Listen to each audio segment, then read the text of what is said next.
ಜಯತಿ ಹರಿರಚಿಂತ್ಯ ಸರ್ವದೇವೈಕವಂದ್ಯ ಪರಮಗುರುರಭೀಷ್ಟಾವಾಪ್ತಿದಃ ಸಜ್ಜನಾನಾಂ ನಿಖಿಲಗುಣಗಣಾರ್ಣೋ ನಿತ್ಯನಿರ್ಮುಕ್ತದೋಷಃ ಸರಸಿಜನಯನೋऽಸೌ ಶ್ರೀಪತಿರ್ಮಾನದೋ ನಃ ಕಪಿಕಟಕಧುರೀಣಃ ಕಾರ್ಮುಕನ್ಯಸ್ತಬಾಣಃ ಕ್ಷಪಿತದಿತಿಜಸೈನ್ಯಃ ಕ್ಷತ್ರಿಯೇಷ್ವಗ್ರಗಣ್ಯಃ ಜಲಧಿರಚಿತಸೇತುರ್ಜಾನಕೀತೋಷಹೇತುಃ ಪಥಿಪತಿಗುಣಸಾಂದ್ರಃ ಪಾತು ಮಾಂ ರಾಮಚಂದ್ರಃ ರಾಮಾಯ ರಾಮಭದ್ರಾಯ ರಾಮಚಂದ್ರಾಯ ವೇಧಸೇ ರಘುನಾಥಾಯ ನಾಥಾಯ ಸೀತಾಯಾಃ ಪತಯೇ ನಮಃ ಮನೋಜವಂ ಮಾರುತತುಲ್ಯವೇಗಂ ಜಿತೇಂದ್ರಿಯಂ ಬುದ್ಧಿಮತಾಂ ವರಿಷ್ಠಂ ವಾತಾತ್ಮಜಂ ವಾನರಯೂಥಮುಖ್ಯಂ ಶ್ರೀರಾಮದೂತಂ ಶಿರಸಾ ನಮಾಮಿ ಕೂಜಂತಂ ರಾಮ ರಾಮೇತಿ ಮಧುರಂ ಮಧುರಾಕ್ಷರಂ ಆರುಹ್ಯಕವಿತಾಶಾಖಾಂ ವಂದೇ ವಾಲ್ಮೀಕಿಕೋಕಿಲಂ ಶ್ರೀಗುರುಭ್ಯೋ ನಮಃ. ಶ್ರೀರಾಮಚಂದ್ರನಿಗೆ, ಹನುಮಂತನಿಗೆ ಹಾಗೆ ವಾಲ್ಮೀಕಿ ಮಹರ್ಷಿಗಳಿಗೆ ನಮನಗಳನ್ನು ಸಲ್ಲಿಸಿ, ನಿಮಗೆಲ್ಲ ವಂದನೆಗಳನ್ನು ಸಲ್ಲಿಸಿ, ಸುಂದರಕಾಂಡದ ಪೂರ್ವಾರ್ಧ ಅಂತ ನಾವಿಟ್ಕೊಂಡದ್ದು ಮೊದಲ ಅರ್ಧ ಭಾಗ, ಮುಂದಿನ ತಿಂಗಳಿಗೆ ಇನ್ನು ಅರ್ಧ ಭಾಗ ಅಂತ. ಹಾಗೆ ಆ ಪೂರ್ವ ಭಾಗದ ಕೊನೆಯ ಘಟ್ಟದಲ್ಲಿದ್ದೇವೆ. ಸೀತೆಗೆ ಹನುಮಂತ ರಾಮನ ಬಗ್ಗೆ ಎಷ್ಟು ಹೇಳಿದರು, ನಾನು ರಾಮನ ದೂತನಾಗಿ ಬಂದಿದ್ದೇನೆ ಅಂತ ಹೇಳಿದರು, 100ಕ್ಕೆ 100 ವಿಶ್ವಾಸ ಇನ್ನೂ ಬರಲಿಲ್ಲ. ಹಾಗಾಗಿ ಅವಳು ಕೇಳ್ತಾಳೆ, ಯಾನಿ ರಾಮಸ್ಯ ಲಿಂಗಾನಿ ಲಕ್ಷ್ಮಣಸ್ಯ ಚ ವಾನರ ತಾನಿ ಭೂಯಃ ಸಮಾಚಕ್ಷ್ವ ನಮಾಂ ಶೋಕಃ ಸಮಾವಿಶೇತ್. ಯಾನಿ ರಾಮಸ್ಯ ಲಿಂಗಾನಿ, ರಾಮನ ವಿಶೇಷ ಲಕ್ಷಣಗಳೇನು ಅದನ್ನು ಹೇಳು. ರಾಮನ ಬಗ್ಗೆ ಯಾರಿಂದಾದರೂ ಕೇಳಿ ಒಂದಷ್ಟು ತಿಳಿದಿರಬಹುದು, ಆದರೆ ರಾಮನನ್ನು ಹತ್ತಿರದಿಂದ ಕಂಡವರಿಗೆ ಮಾತ್ರ ಅಂತಹ ಸೂಕ್ಷ್ಮ ವಿಚಾರಗಳು ಗೊತ್ತಾಗುವುದಕ್ಕೆ ಸಾಧ್ಯ. ಆದ್ದರಿಂದ ರಾಮನ ಅಂತಹ ವಿಶೇಷ ಲಕ್ಷಣಗಳು ಏನು ಎನ್ನುವುದನ್ನು ಹೇಳು. ಲಕ್ಷ್ಮಣನ ಲಕ್ಷಣಗಳು ಏನು ಅದನ್ನು ಹೇಳು. ಈ ರೀತಿ ನೀನು ಹೇಳಿದೆ ಅಂತಾದರೆ ಆಗ ನನ್ನ ಶೋಕ ಕಡಿಮೆ ಆಗ್ತದೆ ಅಂತ ಸೀತೆ ಕೇಳ್ತಾಳೆ. ಕೀದೃಶಂ ತಸ್ಯ ಸಂಸ್ಥಾನಂ, ಅವ ಇರುವ ಕ್ರಮ ಹೇಗೆ, ರೂಪಂ ತಸ್ಯ ಚ ಕೀದೃಶಂ, ಅವನ ರೂಪ ಹೇಗಿದೆ, ಕಥಂ ಊರು ಕಥಂ ಬಾಹು ಲಕ್ಷ್ಮಣಸ್ಯ ಚ ಶಂಸಮೆ, ಅವನ ಊರು ತೊಡೆಗಳು ಕೈಗಳು ಇವೆಲ್ಲ ಹೇಗಿವೆ, ಲಕ್ಷ್ಮಣನ ಅವಯವಗಳು ಹೇಗಿವೆ ಅಂತ ಈ ರೀತಿ ಸೀತೆ ಕೇಳ್ತಾಳೆ. ಆಗ ಹನುಮಂತ ಮೊದಲು ಹೊರಗಿನಿಂದ ಎಲ್ಲರೂ ಕಾಣಬಹುದಾದ ಒಂದಷ್ಟು ವಿಚಾರಗಳನ್ನು ಹೇಳ್ತಾನೆ. ರಾಮ ಕಮಲಪತ್ರಾಕ್ಷ, ರಾಮ ಕಮಲಪತ್ರದಂತೆ, ಕಮಲದ ದಳದಂತೆ ನೀಳವಾದ ಕಣ್ಣುಳ್ಳವನು. ಪೂರ್ಣಚಂದ್ರ ನಿಭಾನನಃ, ಪೂರ್ಣಚಂದ್ರನ ಕಾಂತಿಯ ಮುಖವನ್ನು ಹೊತ್ತವನು. ರೂಪ ದಾಕ್ಷಿಣ್ಯ ಸಂಪತ್ತುಳ್ಳವನು. ತೇಜಸಾದಿತ್ಯ ಸಂಕಾಶಃ, ತೇಜಸ್ಸಿನಲ್ಲಿ ಸೂರ್ಯನಿಗೆ ಸಮಾನನಾದವನು. ಸೂರ್ಯನ ತೇಜಸ್ಸಿಗೆ ತಡೆ ಅಂತ ಮತ್ತೊಂದಿಲ್ಲ, ಹಾಗೆ ರಾಮನ ತೇಜಸ್ಸಿಗೂ ತಡೆ ಇಲ್ಲ. ಅಷ್ಟು ತೇಜಸ್ವಿಯಾಗಿದ್ದರೂ ಕೂಡ ಕ್ಷಮಯಾ ಪೃಥಿವೀ ಸಮಃ, ಕ್ಷಮಾಗುಣದಲ್ಲಿ ಅವನು ಭೂಮಿಗೆ ಸಮಾನ. ಸಾಮಾನ್ಯವಾಗಿ ತೇಜಸ್ಸಿರುವಲ್ಲಿ ಕ್ಷಮಾಗುಣ ಕಡಿಮೆ ಇರ್ತದೆ, ಸಾಮರ್ಥ್ಯ ಬಲ ಇರುವಲ್ಲಿ ಕ್ಷಮಾಗುಣ ಕಡಿಮೆ. ಆದರೆ ರಾಮನಲ್ಲಿ ಅಷ್ಟೇ ತೇಜಸ್ಸುಂಟು, ಅಷ್ಟೇ ಕ್ಷಮಾಗುಣವೂ ಉಂಟು. ಬೃಹಸ್ಪತಿ ಸಮೋ ಬುದ್ಧಿಯ, ಬುದ್ಧಿಯ ವಿಚಾರಕ್ಕೆ ಬಂದರೆ ಅವನು ಬೃಹಸ್ಪತಿ ದೇವಗುರುವಿಗೆ ಸಮಾನನಾದವನು. ಯಶಸ ವಾಸವೋಪಮಃ, ಯಶಸ್ಸಿನಲ್ಲಿ ಇಂದ್ರನಿಗೆ ಸಮಾನನಾಗಿದ್ದಾನೆ. ರಕ್ಷಿತ ಜೀವಲೋಕಸ್ಯ, ಇಡೀ ಜೀವಲೋಕದ ರಕ್ಷಕ, ಕೇವಲ ಮನುಷ್ಯರ ರಕ್ಷಕ ಅಂತಲ್ಲ, ಜಂತುಗಳಿಗೂ ಕೂಡ ಅಭಯವನ್ನು ಕೊಟ್ಟವನು. ಮುಂದೆ ಒಂದು ಕತೆ ಬರ್ತದೆ. ರಾಮ ರಾಜ್ಯಭಾರ ಮಾಡ್ತಾ ಇರುವಾಗ ಸಭೆಗೆ ಒಂದು ನಾಯಿ ಬರ್ತದಂತೆ ದೂರು ಕೊಡಲಿಕ್ಕೆ.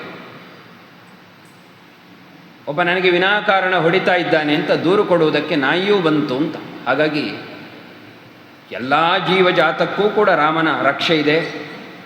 ರಾಮ ಎಲ್ಲರ ಕಷ್ಟವನ್ನು ಆಲಿಸುವವ. ರಕ್ಷಿತ ಸ್ವಸ್ಯ ವೃತ್ತಸ್ಯ, ತನ್ನ ಚಾರಿತ್ರ್ಯವನ್ನು ಚೆನ್ನಾಗಿ ರಕ್ಷಿಸಿಕೊಂಡವನು. ರಾಮೋ ಭಾಮಿನಿ ಲೋಕೇಸ್ಮಿನ್ ಚಾತುರ್ವರ್ಣ್ಯಸ್ಯ ರಕ್ಷಿತ. ಚಾತುರ್ವರ್ಣ್ಯದ ರಕ್ಷಣೆ ಮಾಡುವವನು.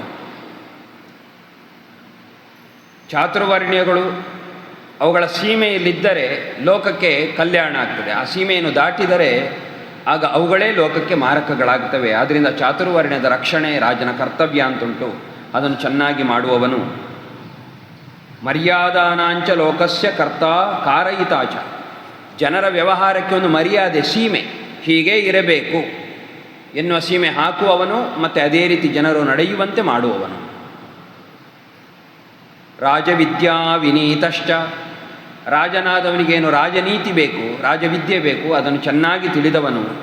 ಬ್ರಾಹ್ಮಣಾನಾಮುಪಾಸಿತ. ಬ್ರಾಹ್ಮಣರಿಗೆ, ವೇದಜ್ಞರಿಗೆ ಒಳ್ಳೆಯ ರಕ್ಷಣೆಯನ್ನು ಕೊಡುವವನು. ಶ್ರುತವಾನ್. ತುಂಬ ಚೆನ್ನಾಗಿ ಶಾಸ್ತ್ರವನ್ನು ತಿಳ್ಕೊಂಡವನು. ಶೀಲ ಸಂಪನ್ನ. ವಿನೀತ. ಒಳ್ಳೆಯ ಶೀಲಗಳು, ಗುಣಗಳು ಮತ್ತು ವಿನಯವು ಅವನಲ್ಲಿ ತುಂಬ ಇದೆ. ವಿಪುಲಾಂಸೋ ಮಹಾಬಾಹು. ವಿಪುಲಾಂಸ, ದೊಡ್ಡದಾದಂತಹ ಅಂಶ, ಭುಜಪ್ರದೇಶವನ್ನು ಹೊಂದಿದವನು. ಕಂಬುಗ್ರೀವ. ಶಂಖದಂತೆ ಕಂಠವುಳ್ಳವನು. ಗೂಢಜತ್ರು. ಜತ್ರು ಅಂದರೆ ಭುಜ ಮತ್ತು ಕಂಠದ ಈ ಮಧ್ಯಭಾಗ, ಸಂಧಿ, ಇದು ಗೂಢವಾಗಿರಬೇಕು ಅಂತ. ಈ ಭಾಗ ಎತ್ತರವಾಗಿದ್ದರೆ ಆಗ ಈ ಭಾಗ ಕಾಣುವುದಿಲ್ಲ. ಈ ಭುಜವನ್ನು ಹೇಳುವಾಗ ಎತ್ತಿನ ಏನು ಬೆನ್ನಿನ ಮೇಲೆ ಒಂದು ಬರ್ತದೆ, ಅದರಂತಿರಬೇಕು. ಡುಬ್ಬ ಅಂತ ಹೇಳ್ತಾರಲ್ಲ, ಅದರಂತಿರಬೇಕು ಈ ಭಾಗ ಅಂತ ಹೇಳ್ತಾರೆ. ಅದು ಎತ್ತರ ಇದ್ದರೆ ಆಗ ಈ ಭಾಗ ಕಾಣುವುದಿಲ್ಲ. ಅಂತಹ ಗುಣಲಕ್ಷಣ ಉಳ್ಳವನು. ಹೀಗೆ ಹೇಳ್ತಾ, ಇದು ಸಾಮಾನ್ಯ ಕಣ್ಣಿಗೆ ಕಾಣುವ ಎಲ್ಲರಿಗೂ ಗೊತ್ತಾಗುವ ಲಕ್ಷಣವಾದರೆ, ಇನ್ನು ಸೂಕ್ಷ್ಮವಾಗಿ ಅವಲೋಕನ ಮಾಡಿದರೆ ಮಾತ್ರ ಗೊತ್ತಾಗುವಂತಹ ಕೆಲವು ಲಕ್ಷಣಗಳನ್ನು ಹೇಳ್ತಾನೆ. ತ್ರಿಸ್ಥಿರ, ತ್ರಿಪ್ರಲಂಬಶ್ಚ, ತ್ರಿಸಮಃ, ತ್ರಿಷು ಚೋನ್ನತಃ, ತ್ರಿತಾಮ್ರ, ತ್ರಿಷು ಚ ಸ್ನಿಗ್ಧ, ಗಂಭೀರ, ತ್ರಿಷು ನಿತ್ಯಶಃ. ರಾಮ ತ್ರಿಸ್ಥಿರ, ಮೂರು ಅಂಶಗಳಲ್ಲಿ ಸ್ಥಿರನಾದವನು, ದೃಢನಾದವನು, ಬಲಿಷ್ಠನಾದವನು. ಆಮೇಲೆ ತ್ರಿಪ್ರಲಂಬ, ಮೂರರಲ್ಲಿ ಅವನು ದೀರ್ಘವಾಗಿರುವವನು, ಮೂರು ಅಂಗಗಳು ದೀರ್ಘವಾಗಿವೆ. ತ್ರಿಸಮಃ, ಮೂರು ಅಂಗಗಳು ಸಮಾನವಾಗಿವೆ. ತ್ರಿಷುಚ ಉನ್ನತಃ, ಮೂರು ಅಂಗಗಳಲ್ಲಿ ಅವನು ಎತ್ತರನಾಗಿದ್ದಾನೆ, ಅವನ ಮೂರು ಅಂಗಗಳು ಎತ್ತರ. ತ್ರಿತಾಮ್ರ, ಮೂರು ಅಂಶಗಳು ಕೆಂಪು ಬಣ್ಣದವುಗಳಾಗಿವೆ, ಮೂರು ಅಂಗಗಳು. ತ್ರಿಷು ಸ್ನಿಗ್ಧ, ಮೂರು ಅಂಗಗಳು ನುಣುಪಾಗಿವೆ. ತ್ರಿಷು ಗಂಭೀರ, ಮೂರು ಅಂಶಗಳಲ್ಲಿ ಗಂಭೀರನಾಗಿದ್ದಾನೆ ಅಂತ ಶ್ಲೋಕ. ಮೊದಲನೇದು ತ್ರಿಸ್ಥಿರ, ಮೂರು ಅಂಶಗಳಲ್ಲಿ ಸ್ಥಿರ, ಗಟ್ಟಿಯಾಗಿರುವವನು ಅಂದರೆ ಉರಶ್ಚ ಮಣಿಬಂಧಶ್ಚ ಮುಷ್ಟಿಶ್ಚ ನೃಪತೆ ಸ್ಥಿರಾಹ ಅಂತ ಸಾಮುದ್ರಿಕ ಶಾಸ್ತ್ರ ಹೇಳ್ತದೆ. ರಾಜನಾದವನಿಗೆ ಎದೆ ಈ ಭಾಗ ಗಟ್ಟಿ ಇರಬೇಕು, ಮಣಿಕಟ್ಟು ಗಟ್ಟಿ ಇರಬೇಕು, ಮತ್ತು ಮುಷ್ಟಿಗಳು ಗಟ್ಟಿ ಇರಬೇಕು. ಇವು ಮೂರು ದೃಢವಾಗಿರಬೇಕು. ಇದು ರಾಜನಾದವನಿಗೆ ಇರಬೇಕಾದ ಲಕ್ಷಣ. ಈ ಲಕ್ಷಣಗಳು ರಾಮನಲ್ಲುಂಟು. ಇದನ್ನೇ ತ್ರಿಸ್ಥಿರ ಅಂತ ಕರೆದದ್ದು. ತ್ರಿಪ್ರಲಂಬ ಅಂತ ಎರಡನೇದ್ದು, ದೀರ್ಘವಾದ ಮೂರು ಅವಯವಗಳು. ದೀರ್ಘಭ್ರೂ ಬಾಹು ಮುಷ್ಕಸ್ತು ಚಿರಜೀವಿ ಧನಿ ನರಹ. ದೀರ್ಘವಾದ ಹುಬ್ಬು ಮತ್ತು ದೀರ್ಘವಾದ ಬಾಹು, ಆಜಾನುಬಾಹು, ದೀರ್ಘಬಾಹು, ಮತ್ತು ದೀರ್ಘವಾದ ಮುಷ್ಕ. ಮುಷ್ಕ ಅಂದರೆ ಅಂಡಕೋಶ. ಇದು ಇರಬೇಕು. ಇದು ವಿಶೇಷ ಲಕ್ಷಣ. ಇಂಥವನು ಚಿರಜೀವಿಯಾಗಿರ್ತಾನೆ ಅಂತ, ಸಂಪತ್ತುಳ್ಳವನಾಗುತ್ತಾನೆ ಅಂತ ಶಾಸ್ತ್ರ ಹೇಳುತ್ತದೆ, ಸಾಮುದ್ರಿಕ ಶಾಸ್ತ್ರದ ಮಾತು. ಅಂತಹ ಲಕ್ಷಣಗಳು ರಾಮನಲ್ಲುಂಟು. ತ್ರಿಸಮಃ, ಮೂರು ಅಂಶಗಳು ಸಮಾನ ಅಂದರೆ ಕೇಶಾಗ್ರಂ ವೃಷಣಂ ಜಾನು ಸಮಾಯಸ್ಯ ಸಭೂಪತಿ. ಭೂಪತಿಯಾದವನಿಗಿರಬೇಕಾದ ಲಕ್ಷಣಗಳನ್ನು ಹೇಳ್ತಾ ಮೂರು ಅಂಶ ಹೇಳ್ತಾರೆ.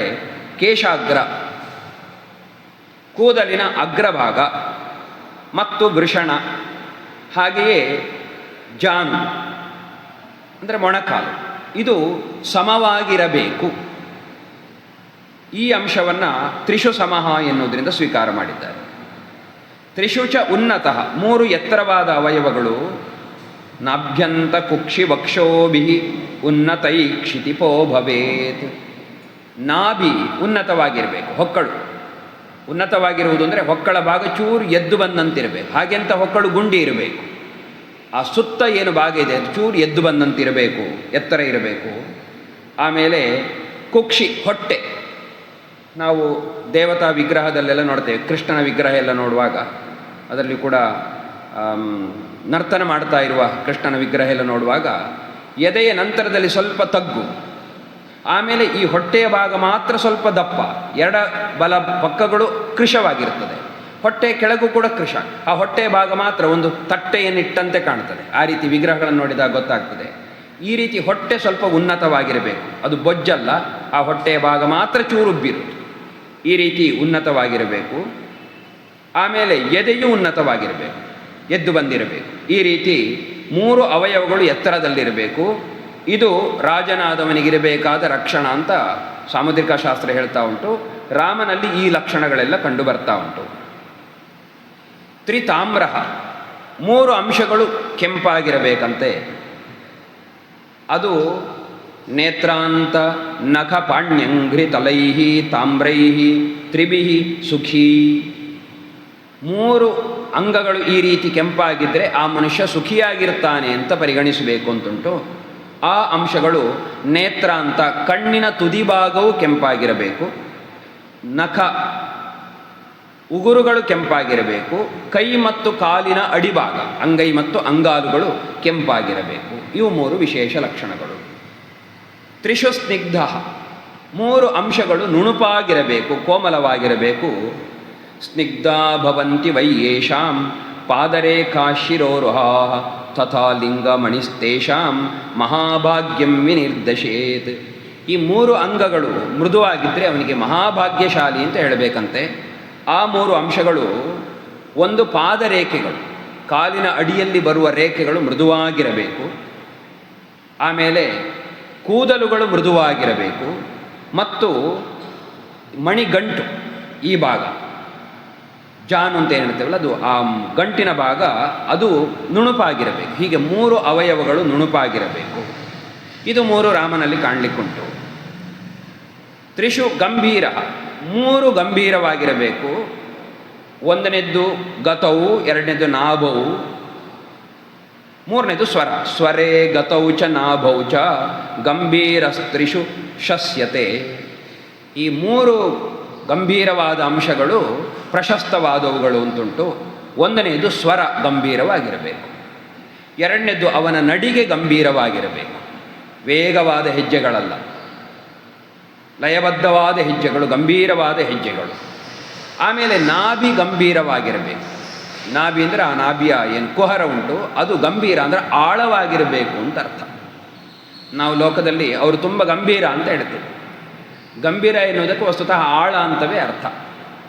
ಮನುಷ್ಯನನ್ನು ಗಂಭೀರ ಅಂತ ಹೇಳೋದು ಕೇಳಿದರೆ ಯಾರ ಭಾವನೆಗಳು ತುಂಬ ಆಳದಲ್ಲಿವೆಯೋ, ಅಂದರೆ ಮುಖದಲ್ಲಿ ಗೊತ್ತಾಗುವುದಿಲ್ಲ, ಅವನ ಕೆಲಸದಲ್ಲಿ ಗೊತ್ತಾಗುವುದಿಲ್ಲ, ಆ ರೀತಿ ಆ ಭಾವಗಳನ್ನು ತುಂಬ ಹಿಡಿದಿಟ್ಟುಕೊಂಡವನನ್ನು ಗಂಭೀರ ಅಂತ ಕರಿ. ಭಾವಗಳು ಆಳದಲ್ಲಿವೆ ಅಂತ ಅರ್ಥ. ಈ ರೀತಿ 3 ಅಂಶಗಳು ಗಂಭೀರವಾಗಿರಬೇಕು. ಇವೆಲ್ಲವೂ ವಿಶೇಷ ಲಕ್ಷಣಗಳು. ಇದು ರಾಮನಲ್ಲಿದೆ ಅಂತ ಹನುಮಂತ ಹೇಳ್ತಾನೆ. ತ್ರಿವಲೀವಾಂ ಸ್ತ್ರ್ಯವನತಃ ಚತುರ್ವ್ಯಂಗಸ್ತ್ರಿಶೇಷವಾನ್ ಚತುಷ್ಕಲಶ್ಚತುರ್ಲೇಖ ಕುಷ್ಕಶ್ಚತುಸ್ಸಮಃ ಕಿಷ್ಕುಶ್ಚತುಸ್ಸಮಃ. ತ್ರಿವಲಿವಾನ್, 3 ಒಲಿಗಳನ್ನು ಹೊಂದಿರಬೇಕು ಅಂತ. ಒಲಿ ಅಂದರೆ ಗೆರೆಗಳು. ಈ ಕಂಠದಲ್ಲಿ ಗೆರೆಗಳು ಬರ್ತದೆ ಕೆಲವರಿಗೆ, ಸ್ವಲ್ಪ ಕಂಠ ಉಬ್ಬಿದರೆ ಅದನ್ನೇ ಶಂಖದಂತೆ ಕಂಠ ಅಂತ ಹೇಳೋದು. ಕಂಠ ಉಬ್ಬಿದರೆ ಈ ಕಂಠದಲ್ಲಿ ಗೆರೆಗಳು ಬರ್ತದೆ, ಅದು ಸ್ವಲ್ಪ ಹೀಗೆ ಮಾಡಿದರೆ ಮಡಿಸಿಕೊಳ್ತದೆ. ಅದೇ ರೀತಿ ಹೊಟ್ಟೆಯಲ್ಲಿಯೂ ಬರ್ತದೆ, 3 ಗೆರೆಗಳು ಬರ್ತದೆ. ಆ ರೀತಿಯ ರಚನೆ ಇರಬೇಕು. ತ್ರಿವಲಿವಾನ್, ಇಂತಹ ಒಲಿಗಳಿಂದ ಕೂಡಿದ್ದಾಗಿರಬೇಕು. ಇದು ಕೂಡ ವಿಶೇಷ ಲಕ್ಷಣ.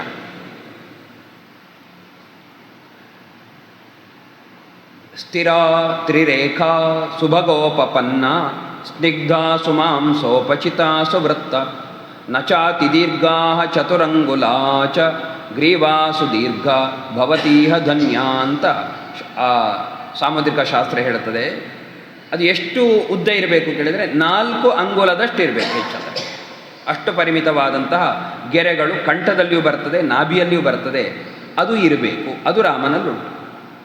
ಇನ್ನು ತ್ರ್ಯವನತಃ 3 ತಗ್ಗಾದ ಅಂಶಗಳುಂಟು. 3 ತಗ್ಗಾದ ಅಂಶಗಳು ಕೇಳಿದರೆ ಚೂಚುಕೈ ಸ್ತನೈ ಸ್ನಿಗ್ಧಾನಿಮ್ನಾ ರೇಖಾ ಪೀನೋಚಿತೈರ್ನಿಮ್ನೈ ಕ್ಷಿತಿಪತಯ. 3 ಅಂಶಗಳು ಹೇಳಿದರೆ ಪಾದದ ತಲ ಅದು ತಗ್ಗಾಗಿರಬೇಕು. ಕಾಲವನ್ನು ಹೀಗೆ ಊರುವಾಗ ಈ ಎರಡರ ಮಧ್ಯದಲ್ಲಿ ಜಾಗ ಇರಬೇಕು. ಈ ಭಾಗ ಮಾತ್ರ ನೆಲಕ್ಕೆ ತಾಗುವಂತಿರಬೇಕು. ಈ ಒಳಭಾಗ ತಗ್ಗಿರಬೇಕು, ಒಳಗಿರಬೇಕು. ಇದು ಒಂದು ಲಕ್ಷಣ ತಗ್ಗಾದದ್ದು. ಆಮೇಲೆ ಎದೆಯಲ್ಲಿ ಸ್ತನದ ಅಗ್ರಭಾಗ ತೊಟ್ಟು ಅಂತ ಹೇಳ್ತೇವೆ, ಅದು ಸ್ವಲ್ಪ ಕೆಳಗೆ ಬಗ್ಗಿರಬೇಕು. ಮತ್ತು ಕಾಲಿನಲ್ಲಿ ಬರುವ ರೇಖೆಗಳು ಅಧೋಮುಖವಾಗಿರಬೇಕು. ಇವು 3 ತಗ್ಗಾದಂತಹ ಅಂಗಗಳು ಇದು ರಾಮನಲ್ಲಿ ಉಂಟು. ಇದು ವಿಶೇಷ ಲಕ್ಷಣ. ಇನ್ನು ಚತುರ್ವ್ಯಂಗ್ಯ 4 ಅಂಶಗಳು ಅದು ಹ್ರಸ್ವವಾಗಿರಬೇಕು.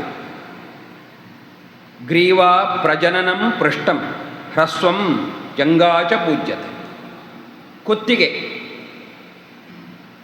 ಇದು ಹ್ರಸ್ವವಿರಬೇಕು, ಅಂದರೆ ತುಂಬ ಉದ್ದ ಇರಬಾರದು. ದೇಹಕ್ಕೆ ಎಷ್ಟು ಪರಿಮಾಣವೋ ಅಷ್ಟು. ಅದು ಹ್ರಸ್ವವು ಕಾಣ್ತದೆ. ಭುಜ ಎತ್ತರ ಆದರೆ ಆಗ ಕುತ್ತಿಗೆ ತುಂಬ ಹ್ರಸ್ವವಾಗಿಯೂ ಕಾಣುತ್ತದೆ. ಆ ರೀತಿ ಹ್ರಸ್ವವಾಗಿರಬೇಕು. ಪ್ರಜನನಂ ಲಿಂಗ ಜನನಾಂಗವು ಕೂಡ ಹ್ರಸ್ವ ಇರಬೇಕು. ಪೃಷ್ಠಂ ಬೆನ್ನಿನ ಭಾಗ ಹ್ರಸ್ವ ಇರಬೇಕು. ಜಂಗ ಈ ಮಂಡಿಗಿಂತ ಕೆಳಗಿನ ಭಾಗ ಜಂಗ ಅದು ಕೂಡ ಅದು ಹ್ರಸ್ವವಾಗಿರಬೇಕು. ಈ ರೀತಿ 4 ಚಿಕ್ಕದಾಗಿರಬೇಕು. ತ್ರಿಶೀರ್ಷವಾನ್. ಇನ್ನು 3 ತಲೆಗೆ ಸಂಬಂಧಿಸಿದ ಲಕ್ಷಣ ಅಂತ ಹೇಳಿದರೆ ತಲೆಯಲ್ಲಿ 3 ಸುಳಿಗಳಿರಬೇಕು. ಇದು ಚಕ್ರವರ್ತಿಯ ಲಕ್ಷಣ. ತಲೆಯಲ್ಲಿ 3 ಸುಳಿಗಳಿದ್ದರೆ ಅದಿರಬೇಕಂತ. ಆಮೇಲೆ ಚತುಷ್ಕಲಹ 4 ಕಲ ಅಂತ ಹೇಳಿದರೆ ಈ ಅಂಗುಷ್ಠ ಮೂಲದಲ್ಲಿ ಬರುವಂತಹ ಗೆರೆಗಳಿಗೆ ಕಲ ಅಂತ ಇಲ್ಲಿ ಕರೆದಿದ್ದಾರೆ. ಮೂಲೆ ಅಂಗುಷ್ಟಸ್ಯ ವೇದಾನಾಂ ಚತಃ ಚತಸ್ರಃ. ಅಂಗುಷ್ಟದ ಮೂಲ ಭಾಗದಲ್ಲಿ ಈ ಭಾಗದಲ್ಲಿ 4 ಗೆರೆಗಳಿರಬೇಕು. ಸಾಮಾನ್ಯ ನಮಗೆ 3 4 ಇದ್ದರೂ ಅದು ಪೂರ್ಣ ಇರುವುದಿಲ್ಲ. 3 ಇರ್ತದೆ ಸಾಮಾನ್ಯ. 4 ಗೆರೆಗಳು ಪೂರ್ಣವಾಗಿರಬೇಕು. ಅದು ಒಂದು ಲಕ್ಷಣ. ಚತುರ್ಲೇಖ 4 ಕಡೆಗಳಲ್ಲಿ ಗೆರೆ ಇರಬೇಕು. ಲಲಾಟೆ ಯಸ್ಯ ದೃಶ್ಯಂತೆ ಚತುಸ್ತ್ರಿದ್ ವ್ಯಕರೆ ಏಕರೇಕಕಾಃ ಶತದ್ವಯಂ ಶತಂ ಷಷ್ಟಿ ತಸ್ಯಾಯು 20 ಹಣೆಯಲ್ಲಿ 4 ಗೆರೆಗಳಿರಬೇಕು. 4 ಗೆರೆಗಳಿದ್ದರೆ ಅವನಿಗೆ 200 ವರ್ಷ ಆಯುಷ್ಯ ಅಂತ ಅರ್ಥ. ಹಣೆಯಲ್ಲಿ 3 ಗೆರೆಗಳಿದ್ದರೆ ಅವನಿಗೆ 100 ವರ್ಷ ಆಯುಷ್ಯ ಅಂತ. 2 ಗೆರೆ ಬಂದರೆ ಅವನಿಗೆ 60 ವರ್ಷ ಆಯುಷ್ಯ ಅಂತೆ. ಒಂದೇ ಗೆರೆ ಇದ್ದರೆ ಅವನಿಗೆ 20 ವರ್ಷ ಆಯುಷ್ಯ ಅಂತ. ರಾಮನಿಗೆ 4 ಗೆರೆಗಳುಂಟು. ಆದರೆ ಅವನು ಅದಕ್ಕಿಂತ ದೀರ್ಘವಾದ ಕಾಲ ಭೂಮಿಯಲ್ಲಿ ಕಾಣಿಸಿಕೊಂಡಿದ್ದಾನೆ. ಆದರೂ ಅತಿ ಹೆಚ್ಚು ಗೆರೆಗಳು ಅಂತ ಕಾಣುವುದಿದ್ರೆ 4. ಆದ್ದರಿಂದ ಮನುಷ್ಯ ರೂಪದಲ್ಲಿ ಬಂದಾಗ ಪರಿಪೂರ್ಣತೆ ಆ 4 ಗೆರೆಯನ್ನು ಆತ ಹೊಂದಿದ್ದಾನೆ. ಚತುಷ್ಕಿಷ್ಕುಹು. ಕಿಷ್ಕು ಅಂದರೆ ಒಂದು ಅಳತೆ, ಮೊಳ ಅಂತ ಹೇಳ್ತೇವಲ್ಲ ಅದು. 4 ಮೊಳ ಎತ್ತರ ಇರಬೇಕು ಅಂದರೆ ಸಾಮಾನ್ಯ 6 ಅಡಿ ಎತ್ತರ. ಇನ್ನು ಕೆಲವರು ಇದನ್ನು 8 ಅಡಿ ಎತ್ತರ ಅಂತಲೂ ಅರ್ಥ ಮಾಡಿದ್ದಾರೆ. ಸಾಮಾನ್ಯ ದೃಷ್ಟಿಯಲ್ಲಿ 6 ಅಡಿ ಅಂತ ಹೇಳ್ತಾರೆ. ಈ ರೀತಿ ದೀರ್ಘವಾದ ದೇಹವಾಗಿರಬೇಕು. ಆಮೇಲೆ ಚತುಸ್ಸಮಃ 4 ಅಂಶಗಳು ಸಮಾನವಾಗಿರಬೇಕಂತೆ. ಬಾಹೂಚ ಅನೂರು ಗಂಡಾಶ್ಚ ಚತ್ವಾರ್ಯಥ ಸಮಾನಿ ಚ. 4 ಅಂಗಗಳು ಸಮವಾಗಿರಬೇಕು. ಒಂದು ಬಾಹು, ಊರು ತೊಡೆ, ಗಂಡ ಪ್ರದೇಶ, ಕಪೋಲ ಪ್ರದೇಶ ಇವೆಲ್ಲವೂ ಕೂಡ ಸಮವಾಗಿರಬೇಕು. ಇಲ್ಲಿ ಸಮ ಅಂತ ಹೇಳುವಾಗ ಸಾಮಾನ್ಯ ನಮ್ಮ ಅವಯವಗಳು ಮುಂದೆ ಪುನಃ ಬರ್ತದೆ ಆ ವಿಷಯ. ಈ ಎರಡೆರಡು ಅವಯವಗಳು ಏನುಂಟು ಅದು ಒಂದೇ ರೀತಿ ಇರುವುದಿಲ್ಲ. ಏನೋ ಒಂದು ಸಣ್ಣ ವ್ಯತ್ಯಾಸ ಇದ್ದೇ ಇರ್ತದೆ. ನಮ್ಮ 2 ಕೈಗಳಲ್ಲಿ ದೂರದಿಂದ ನೋಡುವಾಗ ಒಂದೇ ರೀತಿ ಕಂಡರೂ ಕೂಡ ಒಂದು ಸ್ವಲ್ಪ ಭಾಗವಾದರೂ ಒಂದು 2 ಸೆಂಟಿಮೀಟರ್ ಆದರೂ ಕೂಡ ಉದ್ದಳತೆಯಲ್ಲಿ ವ್ಯತ್ಯಾಸ ಇರ್ತದೆ. ಒಂದು ಬೆರಳಿನಂತೆ ಒಂದು ಬೆರಳಿಲ್ಲ, ಉಗುರಿನಂತೆ ಉಗುರಿಲ್ಲ. ಈ ಸೂಕ್ಷ್ಮ ವ್ಯತ್ಯಾಸಗಳು ಇದ್ದೇ ಇರುತ್ತದೆ. 100ಕ್ಕೆ 100 2 ಬಾಹುಗಳು ಸಮಾನವಾಗಬೇಕು, 2 ತೊಡೆಗಳು ಸಮಾನವಾಗಬೇಕು. ಇದು ಆ ಸಮಸ್ಥಿತಿ ಅಂದರೆ ಅದು ಅಂತಹ ವಿಶೇಷ ವ್ಯಕ್ತಿಗಳಿಗೆ ಮಾತ್ರ ಬರುವುದಕ್ಕೆ ಸಾಧ್ಯ. ಇಂತಹ ಲಕ್ಷಣ ರಾಮನಲ್ಲುಂಟು. ಚತುರ್ದಶ ಸಮದ್ವಂದ್ವ ಚತುರ್ದಂಷ್ಟ್ರ ಚತುರ್ಗತಿ ಮಹೋಷ್ಟ ಹನುನಾಸಶ್ಚ ಪಂಚಸ್ನಿಗ್ಧೋಷ್ಟ ವಂಶವಾನ್. ಇನ್ನು ಚತುರ್ದಶ ಸಮದ್ವಂದ್ವ, ದ್ವಂದ್ವಗಳು ಎರಡೆರಡು ಏನು 16 ಅಂಶಗಳು ನಮ್ಮ ದೇಹದಲ್ಲುಂಟು ಅದು ಸಮಾನವಾಗಿರಬೇಕು. ಹಿಂದಿನ ಲಕ್ಷಣದಲ್ಲಿ ಅದನ್ನು ಒಂದೆರಡನ್ನು ಉಲ್ಲೇಖ ಮಾಡಿತ್ತು. ಒಟ್ಟು 14 ಅಂಶಗಳು ಯಾವುದು ಅಂತ ಕೇಳಿದರೆ ಕಣ್ಣಿನಿಂದ ಆರಂಭ ಆಗ್ತದೆ. ಹುಬ್ಬುಗಳು, ಕಣ್ಣುಗಳು, ಆಮೇಲೆ ಮೂಗಿನ ಹೊಳ್ಳೆಗಳು, ಕಿವಿಗಳು, ತುಟಿಗಳು, ಸ್ತನಗಳು ಅಂದರೆ ಅದರ ತೊಟ್ಟು ಅಗ್ರಭಾಗ, ಮೊಣಕೈಗಳು, ಮೊಣಕೈಯ ಕಟ್ಟುಗಳು, ಮಣಿಕಟ್ಟುಗಳು, ಮೊಣಕಾಲುಗಳು, ಆಮೇಲೆ ಅಂಡಗಳು, ವೃಷಣಗಳು, ಮತ್ತು ಪಿರ್ರೆ ಅಂತ ಹೇಳ್ತಾರೆ. ಪಿರ್ರೆ ಹೇಳಿದರೆ ನಮ್ಮ ಸಾಮಾನ್ಯ ಆಡು ಭಾಷೆಯಲ್ಲಿ ಕುಂಡೆ ಅಂತ ಹೇಳಿ ಒಂದು ಪದ ಪ್ರಯೋಗ ಮಾಡುವುದುಂಟು. ಆ ಅವಯವಗಳು, ಕೈಗಳು, ಪಾದಗಳು, ಮತ್ತು ಸೊಂಟದ ಹಿಂಬದಿಗಳು, ಇವೆಲ್ಲವೂ ಕೂಡ ಎರಡೆರಡು ಅಂಗಗಳು. ಇವೆಲ್ಲವೂ ಸಮಾನವಾಗಿರಬೇಕು. ಅಂದರೆ ಹಿಂದೆ ಹೇಳಿದ ಹಾಗೆ 100ಕ್ಕೆ 100 ಸಮಾನತೆ ಅದರಲ್ಲಿ ಕಂಡುಬರಬೇಕು. ಇದು ಸಾಮಾನ್ಯವಾಗಿ ಮನುಷ್ಯನಲ್ಲಿ ಕಾಣುವುದಕ್ಕೆ ಸಾಧ್ಯವೇ ಅಂತ ಏನಾದರೂ ಒಂದು ವ್ಯತ್ಯಾಸ ಇದ್ದೇ ಇರ್ತದೆ. ಅಂತಹ ಸಮತೆ ಎನ್ನುವುದು ಬೇಕು, ಅದು ರಾಮನಲ್ಲಿ ಉಂಟು. ಇನ್ನು ಚತುರ್ದಂಷ್ಟ್ರ, ಹಲ್ಲಿನಲ್ಲಿ 4 ವಿಧವಾದ ಅಂಶಗಳಿರಬೇಕು. ಸ್ನಿಗ್ಧಾ ಘನಾಶ್ಚ ದಶನಾಹ ಸುತೀಕ್ಷ್ಣದಂಷ್ಟ್ರಾಹ ಸಮಾಶ್ಚ ಶುಭಾಹ. 4 ಅಂಶಗಳನ್ನು ಒಳಗೊಂಡಿದ್ದರೆ ಆ ಹಲ್ಲುಗಳು ಶುಭಪ್ರದಗಳು ಅಂತ ಅರ್ಥಂತೆ. ಆ 4 ಅಂಶಗಳು ಹೇಳಿದರೆ ಹಲ್ಲುಗಳು ಸ್ನಿಗ್ಧವಾಗಿರಬೇಕು, ಅಂದರೆ ನುಣುಪಾಗಿರಬೇಕು, ಮತ್ತು ಗಟ್ಟಿಯಾಗಿರಬೇಕು, ಆಮೇಲೆ ಸಮಾನವಾಗಿರಬೇಕು, ಸುಂದರವಾಗಿರಬೇಕು. ಈ 4 ಅಂಶಗಳು ಹಲ್ಲಿನಲ್ಲಿ ಬರಬೇಕು. ಇದು ವಿಶೇಷ. ಚತುರ್ಗತಿ, 4 ವಿಧವಾದ ನಡಿಗೆ ಕಂಡು ಬರಬೇಕು. ಗಂಭೀರವಾದ ನಡಿಗೆ ಅಂತಿಂದು ಹೇಳಿತು.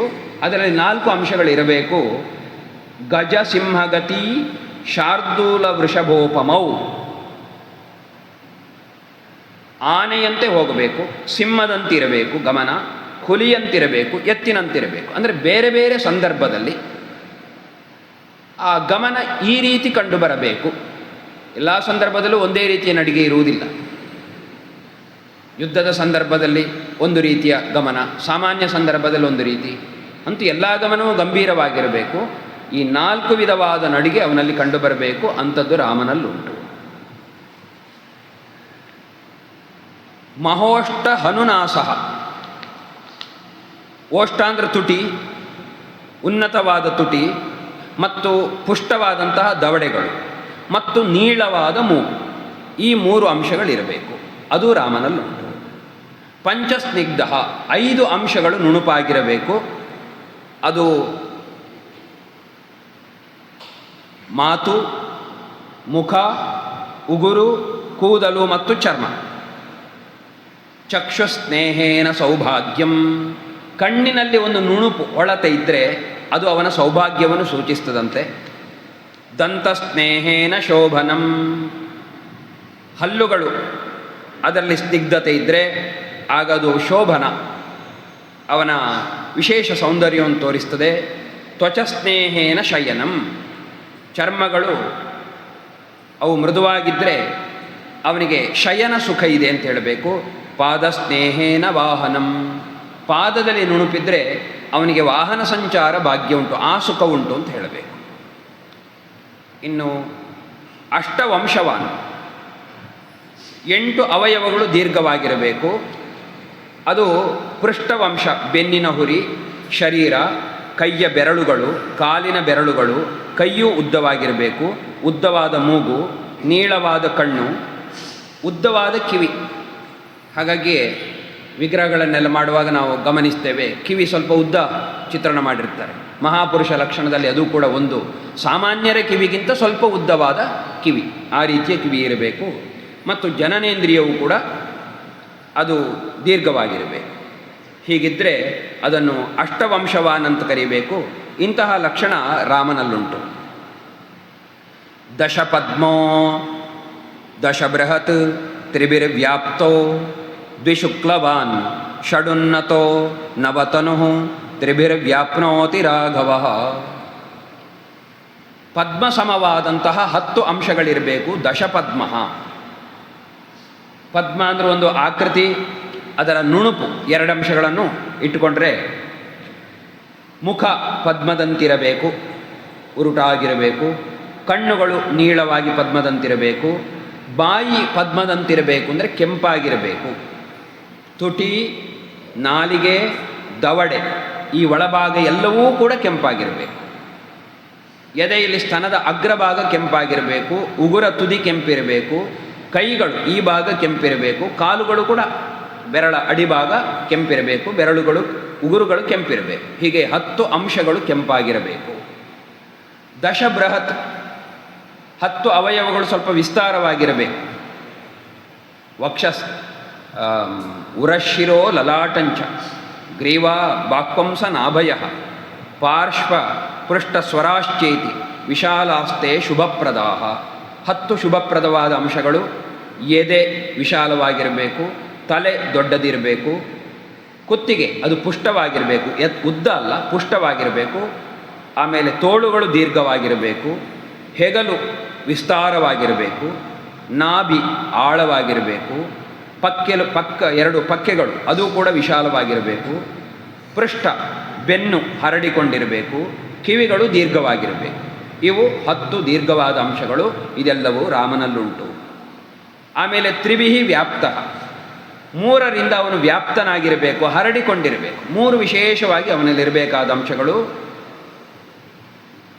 ತ್ರಿಭಿರಿ ವ್ಯಾಪ್ತಿಶ್ಚ ಯಸ್ಯ ಸ್ಯಾತ್ ತೇಜಸ ಯಶಸ ಶ್ರಿಯ. ತೇಜಸ್ಸು, ಕೀರ್ತಿ ಮತ್ತು ಸಂಪತ್ತು ಇದು 3 ಕೂಡ ವಿಶಾಲವಾಗಿರಬೇಕಂದ್ರೆ ತುಂಬ ಇರಬೇಕು ಅಂತ ಅರ್ಥ. ಈ ಅಂಶಗಳು ಕೂಡ ರಾಮನಲ್ಲುಂಟು. ದ್ವಿಶುಕ್ಲವಾನ್ 2 ಅಂಶಗಳು ಬಿಳಿಯಾಗಿರಬೇಕು. ಒಂದು ಕಣ್ಣಿನ ಒಳಭಾಗ, ತುದಿಭಾಗ ಕೆಂಪಿರಬೇಕು, ನಂತರದ ಭಾಗ ಬಿಳಿ ಇರಬೇಕು. ಆಲಿಗಳು ಕಪ್ಪೆ ಇರಬೇಕು, ಆ ಒಳಭಾಗ ಮಾತ್ರ ಬಿಳಿ ಇರಬೇಕು. ಆಮೇಲೆ ಹಲ್ಲುಗಳು ಕೂಡ ಬಿಳಿಯಾಗಿರಬೇಕು. ಇದು ಒಂದು ಅರ್ಥವಾದರೆ, ಇನ್ನೊಂದು 2 ಬಿಳಿ ಇರಬೇಕು ಅಂದರೆ ತಾಯಿಯ ವಂಶವೂ ಶುಭ್ರವಾಗಿರಬೇಕು, ತಂದೆಯ ವಂಶವೂ ಶುಭ್ರವಾಗಿರಬೇಕು. 2 ಕೂಡ ಉನ್ನತವಾದ ನಿಷ್ಕಲಂಕವಾದ ವಂಶವಾಗಿರಬೇಕು. ಇದು ರಾಮನಲ್ಲಿರುವಂತಹ ವಿಶೇಷತೆ. ಷಡುನ್ನತಃ ಉನ್ನತವಾದ ಎತ್ತರವಾದ 6 ಅಂಶಗಳು.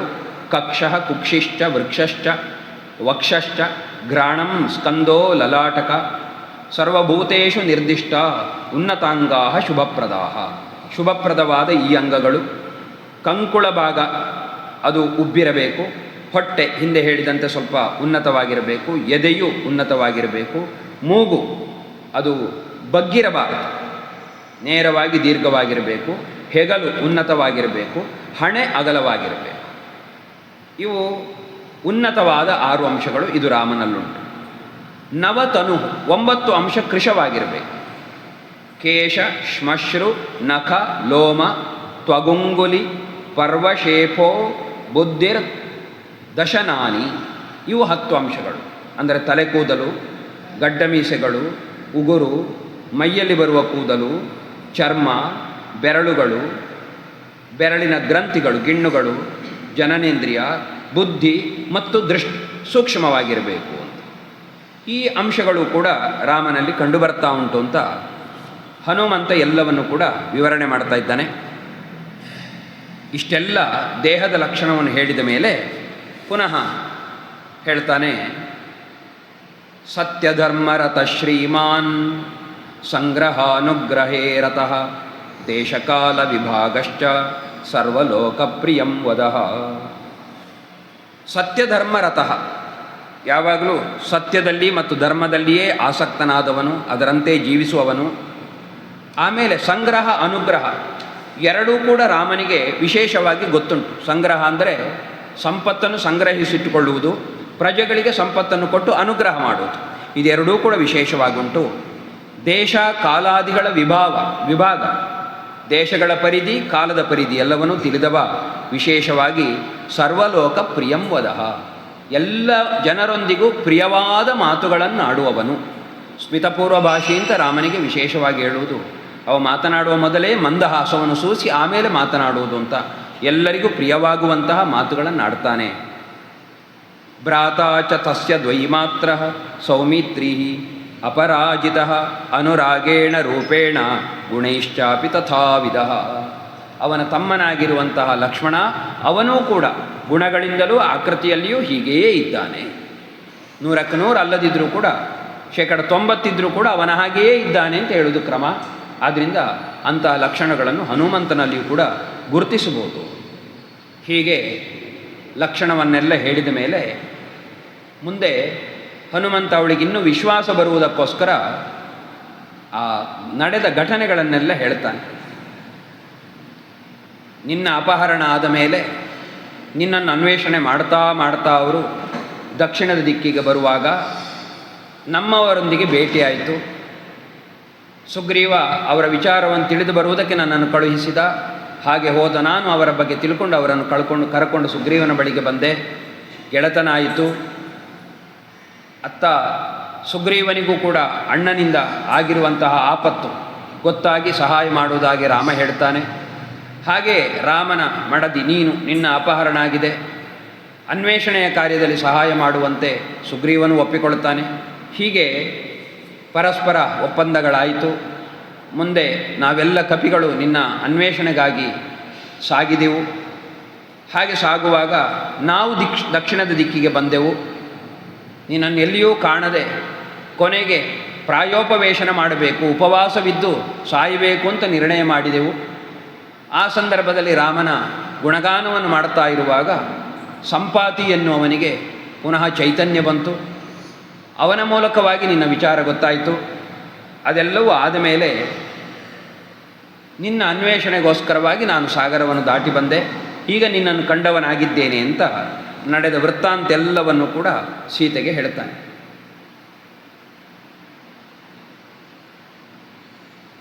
ಇಷ್ಟು ಹೇಳಿ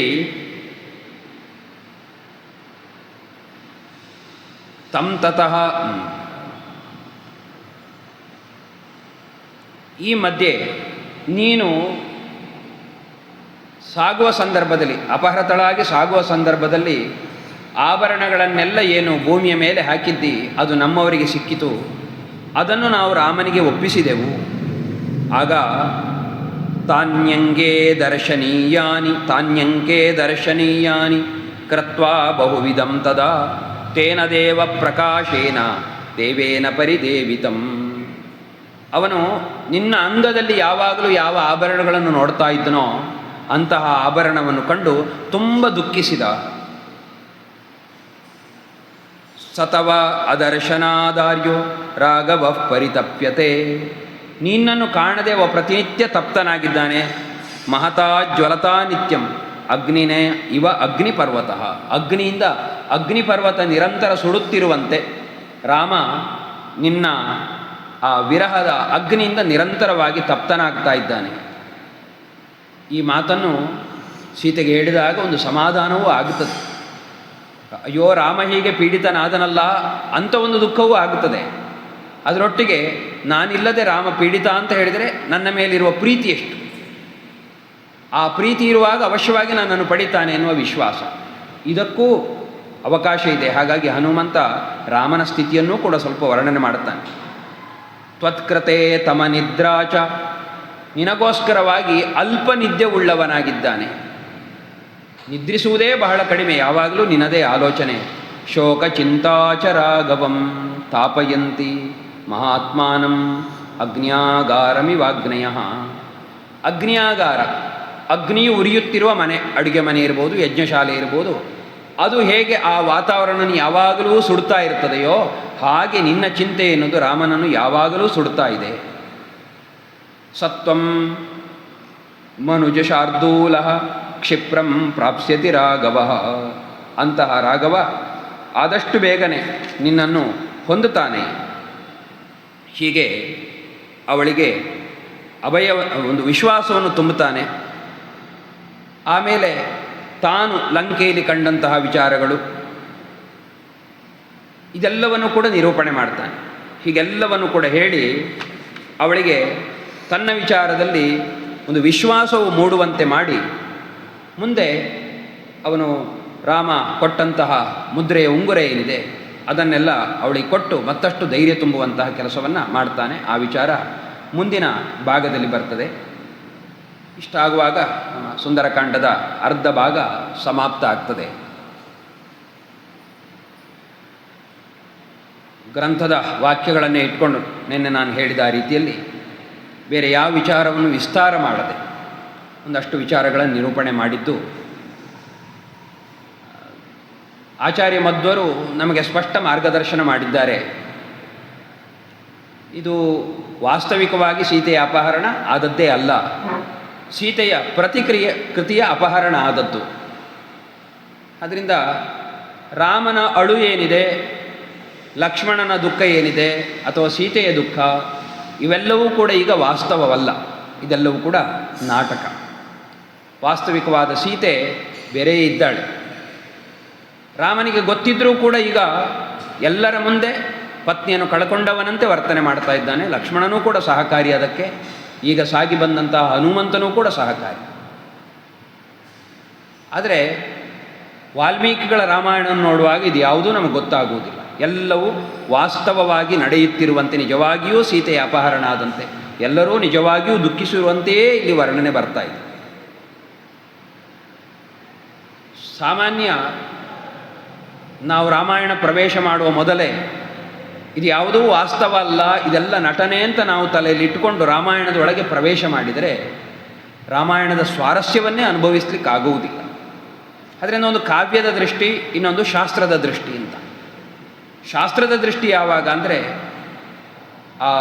ರಾಮನೂ ಹೀಗೆ ಅಳ್ತಾನೋ, ರಾಮನಿಗೂ ಹೀಗೆ ಪತ್ನಿ ವಿಯೋಗವೇ, ಹಾಗಿದ್ರೆ ರಾಮ ದೇವರಾಗುವುದು ಹೇಗೆ? ಅವ ದೇವರಾಗಿದ್ದರೆ ಮುಂದೆ ಸೀತೆ ಅಪಹರಣ ಆಗ್ತದೆ ಅಂತ ಅವನಿಗೆ ಗೊತ್ತಿರಲಿಲ್ವೇ? ಈ ರೀತಿಯೆಲ್ಲ ಏನು ಪ್ರಶ್ನೆಗಳು ಬರ್ತದೋ ಆ ಪ್ರಶ್ನೆಗಳಿಗೆಲ್ಲ ಉತ್ತರವಾಗಿ ಶಾಸ್ತ್ರ.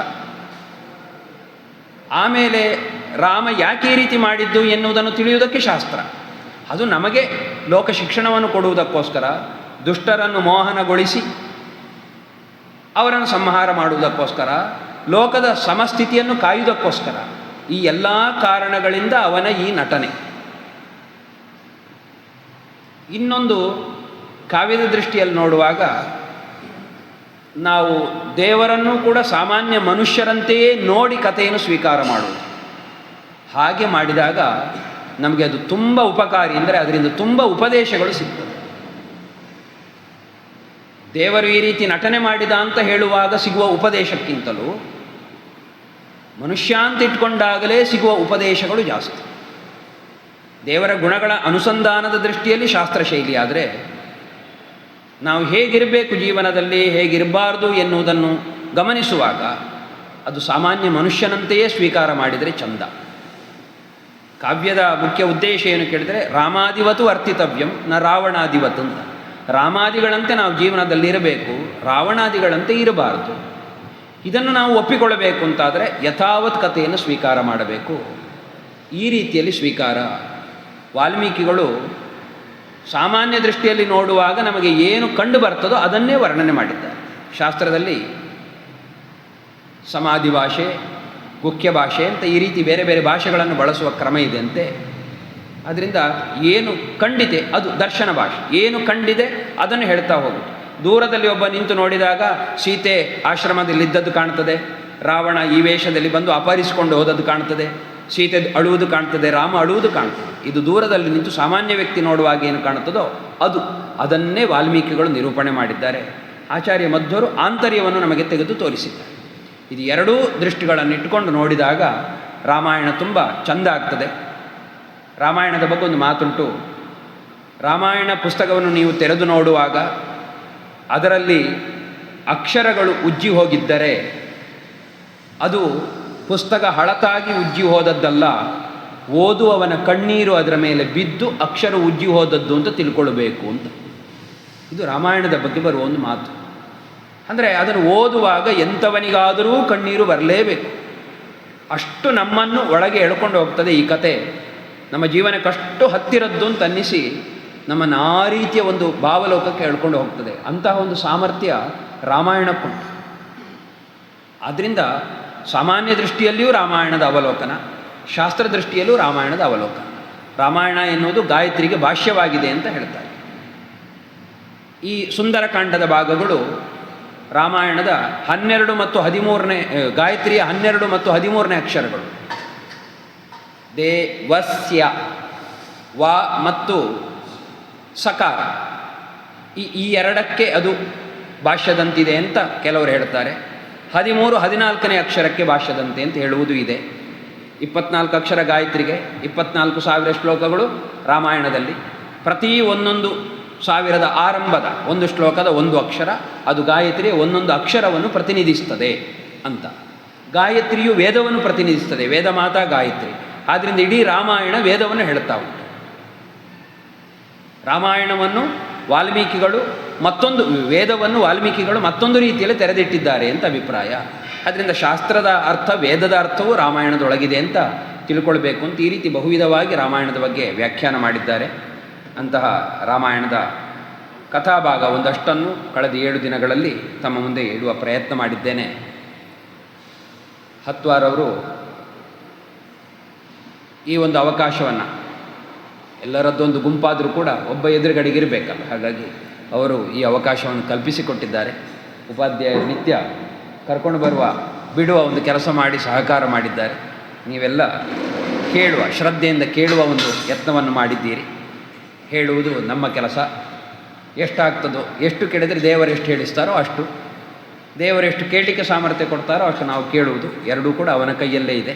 ಆದ್ದರಿಂದ ಕೇಳುವ ಎರಡು ಸಾಮರ್ಥ್ಯವನ್ನು ಕೊಟ್ಟು ಅನುಗ್ರಹ ಮಾಡಿದಂತಹ ಶ್ರೀರಾಮಚಂದ್ರನಿಗೆ, ಸೀತಾದೇವಿಗೆ, ಹನುಮಂತನಿಗೆ, ಲಕ್ಷ್ಮಣನಿಗೆ, ಹಾಗೆ ಈ ಕಥೆಯನ್ನು ನಮಗೆ ಕೊಟ್ಟಂತಹ ವಾಲ್ಮೀಕಿ ಮಹರ್ಷಿಗಳಿಗೆ, ಇವರೆಲ್ಲರಿಗೂ ಕೂಡ ಪ್ರಣಾಮವನ್ನು ಸಲ್ಲಿಸಿ, ನಿಮಗೆಲ್ಲ ವಂದನೆಗಳನ್ನು ಕೂಡ ಸಲ್ಲಿಸಿ, ವಿಶೇಷವಾಗಿ ವಾದಿರಾಜ ಗುರುಗಳು, ಪ್ರಾಣದೇವರು ಇಬ್ಬರು ಕೂಡ ಹಿಂದೆ ಇದ್ದಾರೆ.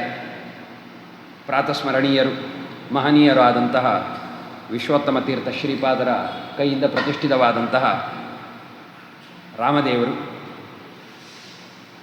ಆಮೇಲೆ ಈ ಸರಣಿಯನ್ನು ಆರಂಭಿಸಿದ್ದು ಅವರ ಕರಕಮಲ ಸಂಜಾತರಾದಂತಹ,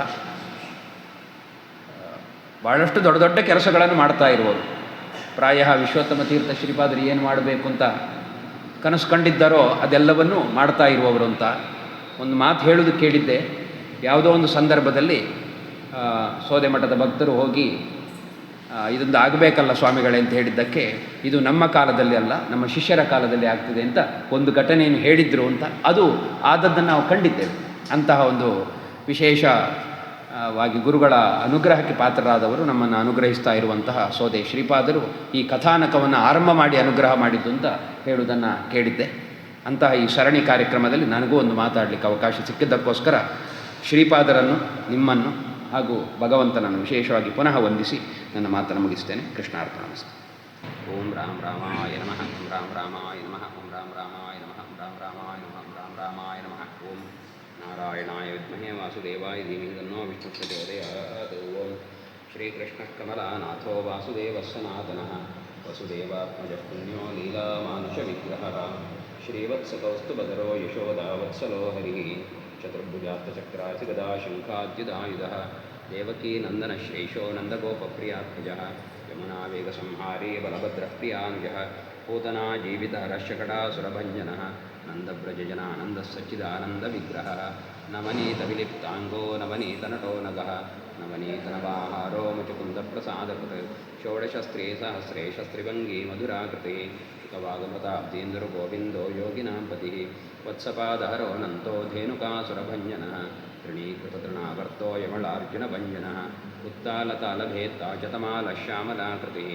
गोपगोपीश्वरो योगी कोटिसूर्यसमप्रभः, इळापतिः परञ्ज्योतिर्यादवेन्द्रो यदुर्गः, वनमाली पीतवासाः पारिजातापहारकः, गोवर्धनाचलोद्धर्ता गोपालः सर्वपालकः, अजो निरञ्जनः कामजनकः कञ्जलोचनः, मधुः मथुरानाथो द्वारकानायको बली, वृन्दावनान्तः सञ्चारी तुलसीदामभूषणः, स्यमन्तकमणिर्हर्ता नरनारायणात्मकः, उज्जागन्धानुलिप्ताङ्गो मायी परमपूरुषः, ಮುಷ್ಟಿಕಾಸುರಚಾಣೋ ರಮಲ್ಲಯುದ್ಧವಿಶಾರದಃ ಸಂಸಾರವೈರೈಕಂಸಾರಿರ್ಮುರಾರಿರ್ನರಕಾन्तಕಃ ಅನಾದಿಬ್ರಹ್ಮಚಾರಿ ಚ ಕೃಷ್ಣಾವ್ಯಸನಕರ್ಷಕಃ ಶಿಶುಪಾಲಶಿರಚ್ಛೇತ್ತಾ ದುರ್ಯೋಧನಕುಲಾಂತಕಃ ವಿದುರಾಕ್ರೂರವರದೋ ವಿಶ್ವರೂಪಪ್ರದರ್ಶಕಃ ಸತ್ಯವಾಕ್ ಸತ್ಯಸಂಕಲ್ಪಃ ಸತ್ಯಭಾಮಾರುತೋಜಿ ಸುಭದ್ರಾ ಪೂರ್ವಜೋ ವಿಷ್ಣುರ್ಭೀಷ್ಮೋಕ್ತಿಪ್ರದಾಯಕಃ ಜಗದ್ಗುರುರ್ಜಗನ್ನಾಥೋ ವೇಣುನಾದವಿಶಾರದಃ ವೃಷಭಾಸುರವಿದ್ವಂಸೀ ಬಾಣಾಸುರಕರಾಂತಕಃ ಯುಧಿಷ್ಠಿರಪ್ರತಿಷ್ಠಾತಾ ಬರಿಃ ಬರಹಾವತಂಸಕಃ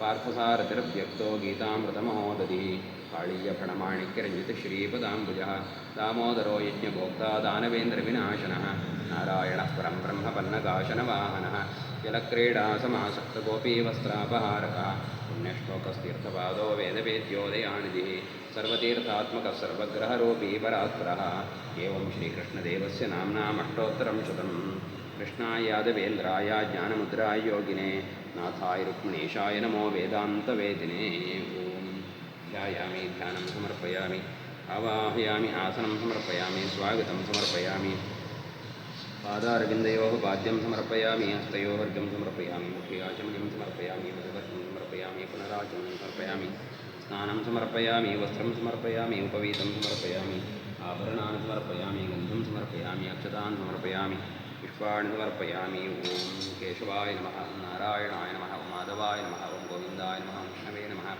मधुसूदनाय नमः ॐ त्रिविक्रमाय नमः उमामनाय नमः ॐ श्रीधराय नमः ॐ ऋषिकेशाय नमः ॐ पद्मनाभाय नमः ॐ दामोदराय नमः ॐ सङ्कर्षणाय नमः ॐ वासुदेवाय नमः ॐ प्रद्युम्नाय नमः ॐ अनिरुद्धाय नमः ॐ पुरुषोत्तमाय नमः ॐ अधोक्षजाय नमः ॐ नरसिंहाय नमः ॐ अच्युताय नमः ॐ जनार्दनाय नमः ॐ उपेन्द्राय नमः ॐ श्रीहरे नमः ॐ श्रीकृष्णाय नमः ॐ मत्स्याय नमः ॐ कूर्माय नमः ॐ वराहाय नमः नरसिंहाय नमः वामनाय नमः परशुरामाय नमः श्रीरामाय नमः श्रीकृष्णाय नमः बुद्धाय नमः कल्किने नमः ॐ नामपूजां समर्पयामि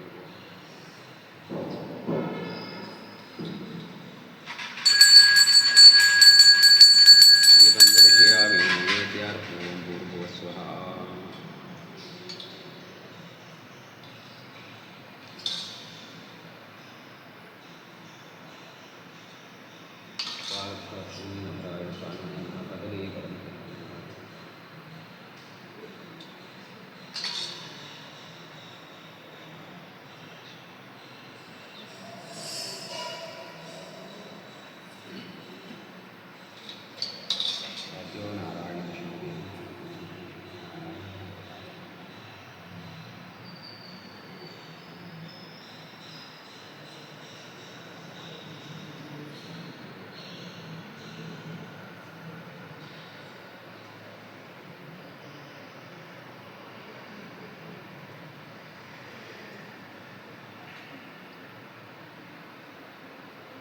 नैवेद्यं ओं मनोजवं मारुततुल्यवेगं जितेन्द्रियं बुद्धिमतां वरिष्ठं वातात्मजं वानरयूथमुख्यं श्रीरामदूतं शिरसा नमामि हनुमतेन्द्र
मंगलनीराजनं समर्पयामि छत्रचामराजपूजा समर्पयामि ओं नारायणाय विष्णु वासुदेवाय प्रसन्नाय समर्पयामि सर्वोपचारपूजा समर्पयामि कायेन वाचा मनसेन्द्रियेण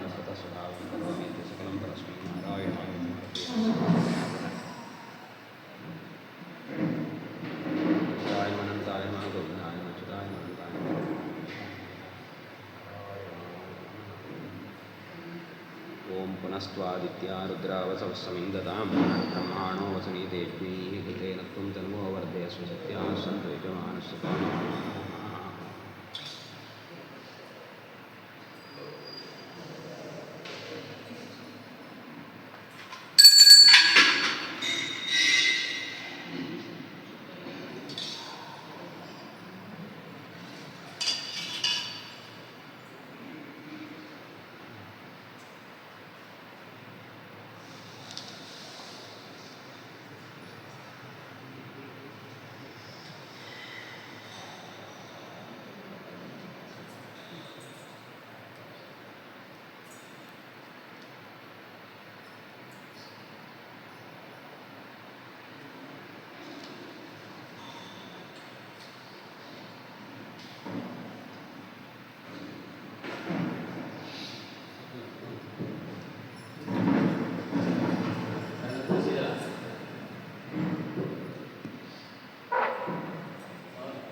ಮುಂದಿನ ತಿಂಗಳು 12ನೇ ತಾರೀಕಿಂದ 18ನೇ ತಾರೀಕುವರೆಗೆ ಭಾನುವಾರದಿಂದ ದಶಮಿಯಿಂದ ಪಾಡ್ಯದವರೆಗೆ ಜಯತೀರ್ಥಾಚಾರ್ಯ ಅಂತ ಒಳಗಲೊಂದು ಜಯತೀರ್ಥಾಚಾರ್ಯರಿಂದ ಈ ಸುಂದರಕಾಂಡ ಉತ್ತರ ಭಾಗ 12ನೇ ತಾರೀಕು